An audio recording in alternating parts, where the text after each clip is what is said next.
આજની આ પ્રેસ વાર્તામાં તમામ પત્રકાર મિત્રોને મારા જય કિસાન.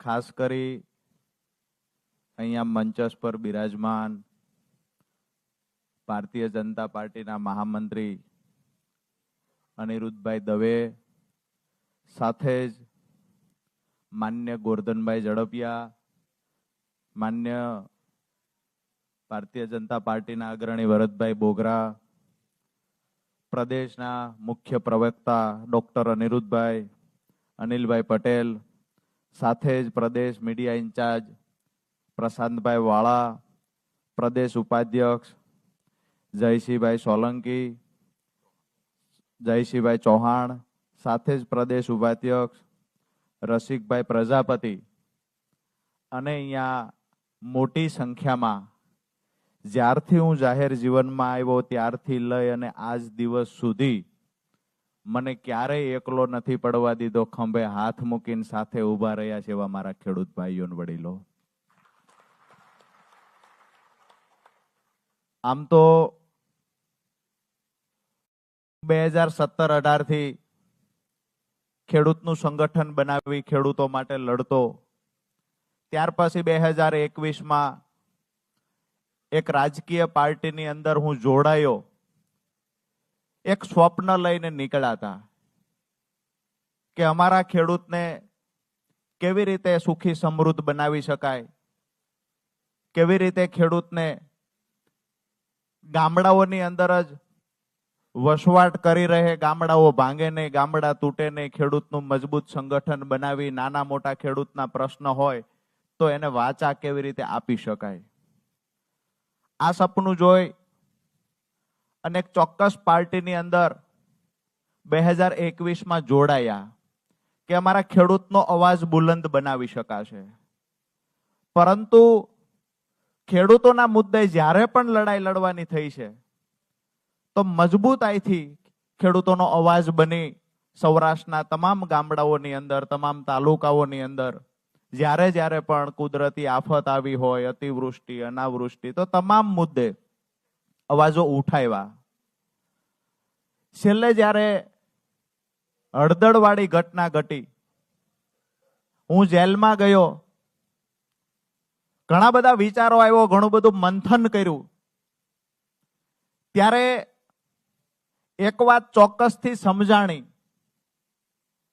કે ખરેખર જો ખેડૂતોનું હિત ઈચ્છીએ છીએ, ખેડૂતના ખેતર સુધી સિંચાઈનું પાણી પહોંચાડવું છે, ખેડૂતોને સમૃદ્ધિ તરફ લઈ જવા છે,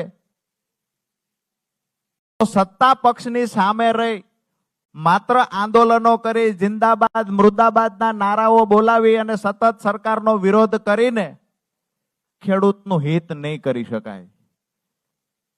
ચોક્કસથી આપણો ચહેરો ચમકાવી શકાય, સરકારની સામે, સત્તાની સામે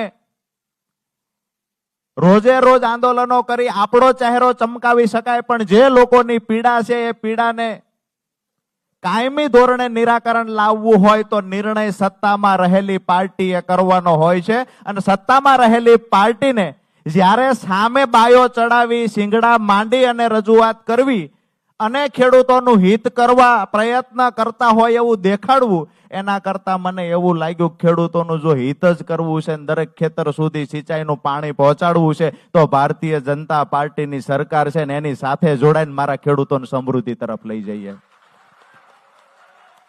આવનાર દિવસોની અંદર જે લોકો પણ આજે જે પાર્ટીમાં હું હતો, આજે દુઃખ સાથે કહેવું પડે છે કે મેં 5 વર્ષ મફતમાં હાથીપણું કર્યું, અમારા ખેડૂતોની ભાષામાં કહીએ તો બદલામાં જે મળ્યું છે એ પણ ગુજરાતના ખેડૂતોએ જોયું છે.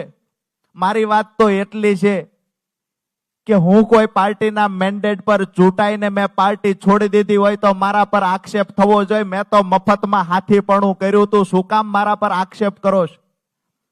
અમારા ખેડૂત સંગઠનને મજબૂત બનાવી આવનાર દિવસોમાં ખેડૂતોના જેટલા પણ પ્રશ્ન છે એને વાચા આપી અને આજ ભારતીય જનતા પાર્ટીની સરકાર પાસે ખેડૂતોના કામ થાય ને એ અપેક્ષા સાથે આજ ભારતીય જનતા પાર્ટીનો ખેસ ધારણ કર્યો છે. પોતાનો ચહેરો ચમકાવવા માટે કે પોતાના રાજકીય રોટલા શેકવા હોય તો વિપક્ષમાં રહીને ચમકાવી શકાય ચહેરો, રાજકીય રોટલા શેકી શકાય, સહાનુભૂતિનો લાભ મેળવી શકાય, રોજ નવી નવટંકી કરી શકાય. પણ રાજુ કરપડા માટે નવટંકી કે ચહેરો ચમકાવવો વિશેષ નહોતો. મારા માટે વિશેષ એ હતું કે મારા ખેડૂતોના પ્રશ્નનું નિરાકરણ કેમ આવે, કેમ કરીને અમારા ખેડૂતો ગામડામાં વસી રહે, કેમ કરીને ગામડાઓ ટકાવી શકાય. તો સરકારની સાથે મળી અને સરકારની જે સાચી અને સારી યોજનાઓ છે એને દરેક ખેડૂતના ખેતર સુધી પહોંચાડીએ, ખેડૂતને લાભ અપાવીએ અને આવનાર દિવસોના જે પ્રશ્ન ખેડૂતના હશે એ સરકારમાં રજૂઆત કરીને સરકાર થકી ખેડૂતોના પ્રશ્નોનું સોલ્યુશન લાવશું. આ સપના સાથે આજે ભારતીય જનતા પાર્ટીમાં જોડાયા છીએ. અહીંયા મારી સાથે જે પણ મિત્રો ઉપસ્થિત રહ્યા છે, ઘણા બધા મિત્રોએ ટેલિફોનિક રીતે પણ મને શુભકામનાઓ પાઠવી છે, સતત મને સાથે છીએ એ આશ્વાસન આપ્યું છે. એ તમામ મિત્રોનો, વડીલોનો અને ખાસ કરીને મારા વાલા ખેડૂતોનો આજે જેટલો પણ આભાર માનું એટલો ઓછો છે. જ્યારે હું સૌરાષ્ટ્રમાં ખેડૂત સંકલ્પ યાત્રા લઈને નીકળ્યો, મેં દરેક સ્ટેજ પરથી પૂછ્યું છે કે હું આ સ્ટેજથી નીચે ઉતરી અને કોઈ પાર્ટીનો ખેસ ધારણ કરું તો તમને વાંધો નથી ને? ખેડૂતોએ બે હાથ ઊંચા કરીને કીધું છે અમને ભરોસો છે રાજુ કરપડા જે પાર્ટીમાં જશે ને ત્યાં ખેડૂતોનું સારું થવાનું હશે. આટલા માટે આપ સૌનો હૃદયથી ફરી વખત આભાર માનું છું. અહીંયા મંચસ્વર બિરાજમાન મહાનુભાવો જેને ઉમળકાભેર સ્વાગત કરી અને એક વડીલની ભૂમિકા અદા કરી, ખંભે હાથ મૂકીને કહ્યું છે કે જે લડાઈ હશે એ લડાઈમાં બધા સાથે મળીને લડશું, ખેડૂતોનું ભલું કરશું.